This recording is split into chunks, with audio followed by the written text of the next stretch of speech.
Γνωρίζετε ότι η καθυστερημένη αντιμετώπιση του εκτροπείου μπορεί να οδηγήσει σε βλάβη στα μάτια σας. Όλοι γνωρίζουμε ότι το εκτρόπιο είναι μια πάθηση η οποία στο αρχικό της στάδιο προκαλεί δακρύδια και έναν ήπιο ερεθισμό ή κοκκινίλα στο μάτι. Παρ' όλα αυτά, αν αφαιθεί δίχως καμία αντιμετώπιση, είτε προσωρινή είτε μόνιμη, το εκτρόπιο μπορεί να προκαλέσει βλάβη στην όραση του ασθενούς.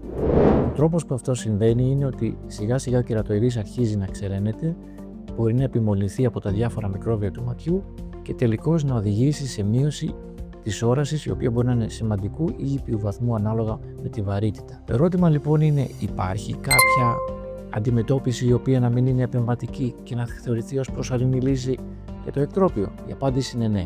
Μπορεί κάποιος ασθενής να χρησιμοποιήσει είτε ενυδατικές σταγόνες ή αλυφές για λίπανση του κερατοειδούς και αποφυγή ξηρότητας αυτού.